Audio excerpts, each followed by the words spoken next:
I've never made a bath bomb in my life because they scare me. I've heard tales of how finicky they are, whispers of how you can't make them when it's raining, and legends of someone who managed just once to find the right consistency. It's been 84 years. That's why this brave knight has chosen to conquer the proverbial cosmic dragon that is Lush's most popular, the Intergalactic bath bomb. I want to break down their secret recipe bit by bit and reconstruct it for myself. I'm your bubble buddy Chris, and I think I'm gonna have to hit the books.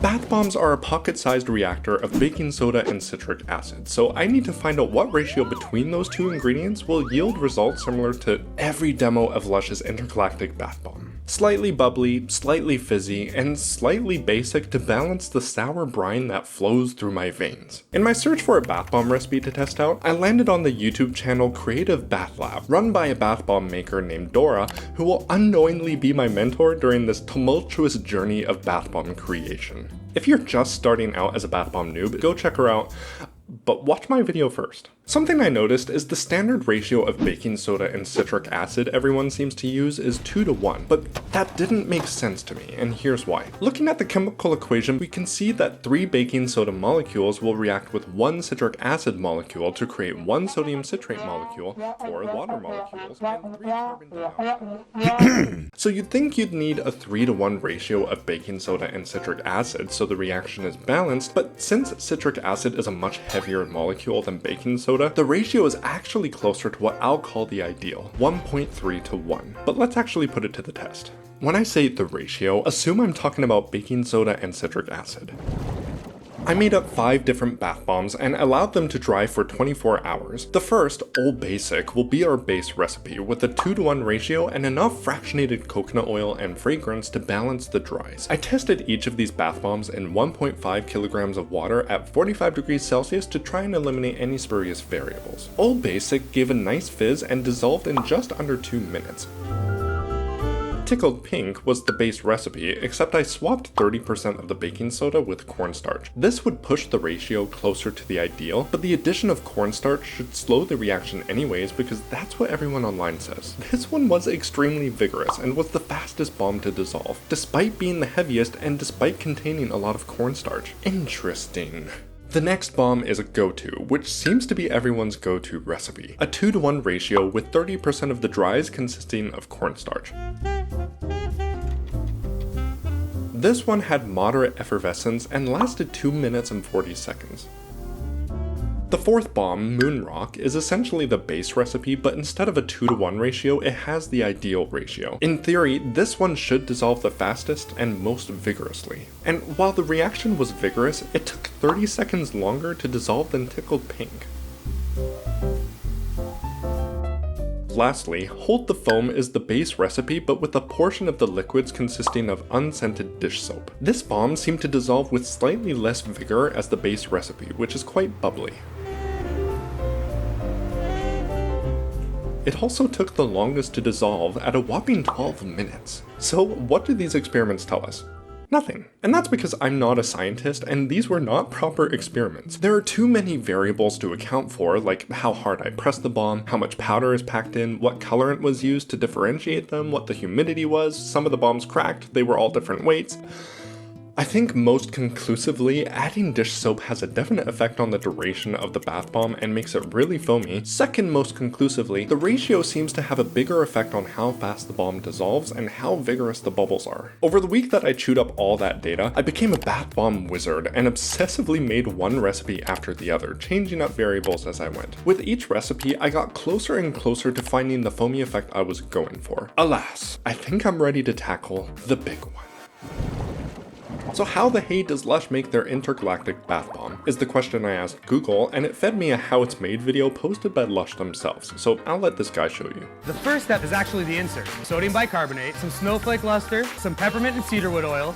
We then add a yellow layer, which is made with a yellow luster. We actually repeat these exact same steps for both the red and blue layers. In the blue layer, we use a biodegradable gold glimmer and some popping candy. The info in that video is extremely useful because we can apply those steps to my copycat Intergalactic bath bomb. Lush lists all of their ingredients online, and since these bath bombs are manufactured in Canada, all of the ingredients must be listed and in order of prominence. Unsurprisingly, we have baking soda and citric acid as the primary ingredients. Next is popping candy, which surprised me. Their popping candy isn't colored, but I'll just have to use whatever I can find at the store. Fragrance is our first liquid, so we have a reference we can use to place the popping candy. Cream of tartar is next, which is a popular ingredient in bath bombs for its hardening qualities. That's followed by water, followed by peppermint, grapefruit, vetiver, whatever that is, and cedarwood essential oils. Then titanium dioxide, which is a white colorant, cornstarch, SLS, which is a foaming agent, which is actually quite harsh on the skin, so I'll be swapping that with SLSA. Next is laurel betaine, which is an emulsifier and a surfactant similar to polysorbate 80, which is what I'll use. Synthetic florflogapine.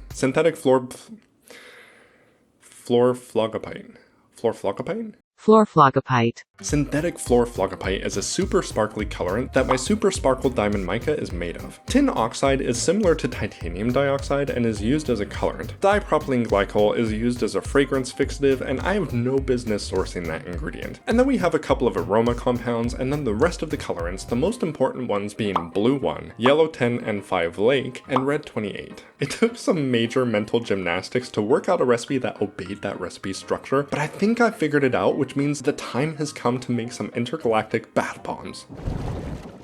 The first step is making the little snowball insert the guy made in that Lush video. The insert calls for a super sparkle white diamonds mica. I can see why they would have chosen a fluorflogapite because look at how sparkly it is. That gets a squirt of water, some coconut oil, and some polysorbate 80, which will emulsify the water and oils together. I'm not divulging my quantities because my recipe is a secret. Just kidding. There's another reason, but I'll get to that later.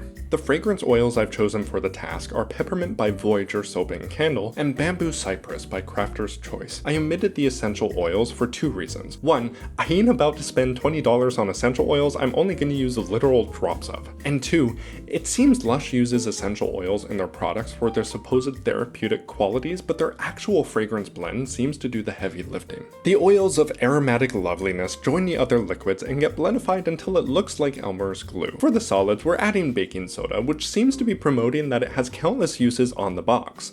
Hello? I don't see bath bombs on here. Next is cream of tartar, which I didn't realize is a luxury because it's offensively expensive. This is a one-time thing and I shan't be using it again. After that is the dying bag of citric acid I've kept for 5 years because I thought I would make candy with it and then never did. I give that a little mixy with my deteriorating purple whisk and then slowly pour in that gluey fragrance mixture. Whisking is insufficient, so I go in with my skin sticks and rub the mixture myself. I definitely made it a little too wet because the mixture was cold, sticking to my hands and clumping into big chunks. I decided to roll with it because I'm too much of a wimp to improvise. So I have a little chocolate mold, which I've kept for 5 years because I thought I would make chocolate with it and then never did. And it's the perfect size for a surprise bath bomb insert. Unfortunately, the silicone was flimsy and I had no business thinking it would work with bath bombs. The batter was also expanding slightly, which is what happens when there's too much liquid in the mixture. So I just decided to scrape those little snowballs out and mold them in my hands like cookie dough. Sizing it up, it looks just about right. Something that's important to note about inserts is that Lush has them patent protected. So if you sell bath bombs, you legally cannot envelop one bath bomb recipe with a different bath bomb recipe, or as they put it in their patent, recipes with different rates of effervescence. So if you sell bath bombs and want to do something similar, consult a patent attorney to ensure you're not breaking any rules. For my colorants, I've got some neon yellow electric slide powder, neon hot pink kisses, and some super sparkle gold mica. My neon yellow is actually a blend of yellow 5, and my neon pink is a blend of red 28. The only blue one I could find that wasn't a pure dye powder was this jewel tone blue colorant by Voyageur, which is blue 1 dispersed in glycerin. Now, glycerin is a humectant and draws in water from the air, which will only prove problematic for my bath bombs. In theory. All those colors get their share of universal solvent, some poly 80, and some fragrance. I'm just gonna comment that poly 80 smells like lipstick. I know this because when I was little, I would make character skit videos and wear wigs and my mom's lipstick. Maybe I should put like lipstick on. Nah, it takes a long time to get off. Actually, I'm gonna put lipstick on. Those all get blendified until uniform, and we have my favorite primaries ready to go. Moving on to the dries for the blue portion, we got baking soda, citric acid, cornstarch, citric acid, why did I put that twice? Sodium lauryl sulfoacetate, or SLSA, and that powder gets tumbled through the holes. Word of advice, do not breathe SLSA in. Wear a mask, because a tiny little poof reached my nostrils, and they stung like when you do an underwater somersault in a swimming pool and you get a bit of water in your nose. Not deadly, but not pleasant. Moving on, the only pop rocks I could find in the country were the Warheads brand. And, like, where did all the real pop rocks go? Was there not a whole section in the candy aisle devoted to pop rocks in the 2000s, or is that just something I made up in my head? We have 3 flavors here, and it pains me to dump them into a bath bomb because they smell so good. You know when you smell candy and the inside of your mouth tingles to, like, prepare the saliva? Yeah, that's what these pop rocks did.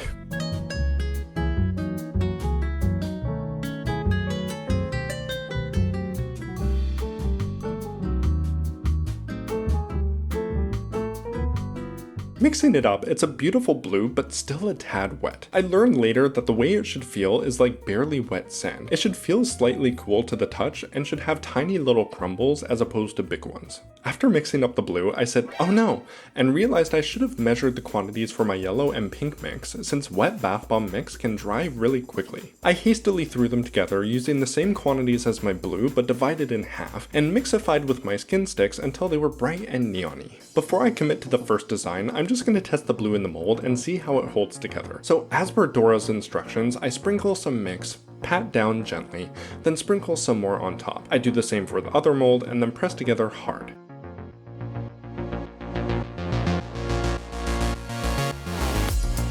The top comes right off. Now for the real thing. If I mess up, the whole bath bomb is destroyed because I can't really reuse the colors once they're in there. So I'm crossing whatever can be crossed while I sprinkle a little blue, then a little pink, then a little yellow, then some more blue. I pop my sparkly snowball insert on top and then do the same for the other half.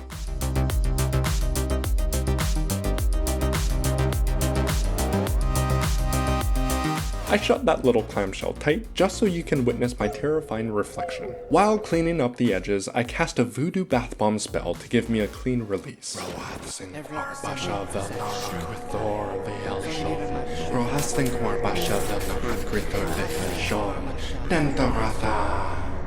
was so ridiculous. I'm quite impressed with myself, gonna be honest. The colors are pretty clean, the colors look right, and it's holding its shape.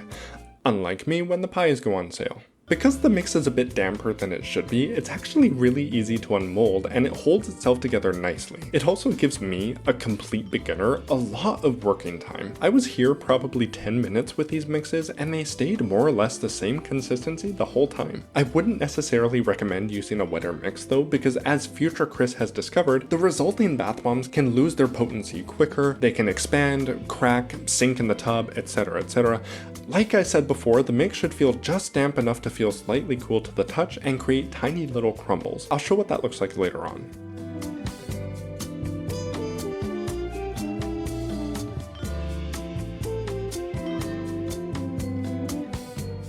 Those 3 Intergalactic copycats rest in their cupcake molds and go into the closet to sleep and dry. Except not. I tested one of the extra bombs I made off camera and the result was disappointing and not what I was going for. The pop rocks on the outside of the bath bomb also absorbed some of the moisture from the air and expanded. They also inherited the ruffled shape of their cupcake liners, so I'm gonna remake them. Firstly, I used less liquid and formed the snowballs using a couple half teaspoons. I only added the pop rocks to the sparkly snowball insert, and I think they look pretty dang good, if I may say so myself. Next, I reduced the liquids for the other mixes and doubled all the colorants, including the sparkly gold mica. 24 hours later, here's the result. As a bath bomb newbie who hasn't touched the craft ever in my life, I think these turned out pretty well. We can just ignore the back tooth that I messed up on. While my pink and yellow layers are a bit thicker than the actual thing, I think the overall design is 90% there, and I think they look pretty clean and polished. I mean, look at all the sparkles in the blue section. I called this bath bomb dupe Intergalactica, your favorite $9 knockoff giving Lush a run for their money. It cost around $2 to make each bath bomb here, so do with that information whatever you please. Having never made bath bombs before, I think this project has proven that if you're crazy, obsessive, and persistent, you probably need a therapist. Finally, we gotta throw it in the tub. But before we do, please remember to like and subscribe if you enjoyed the video and want to see more from me. Let's take a look.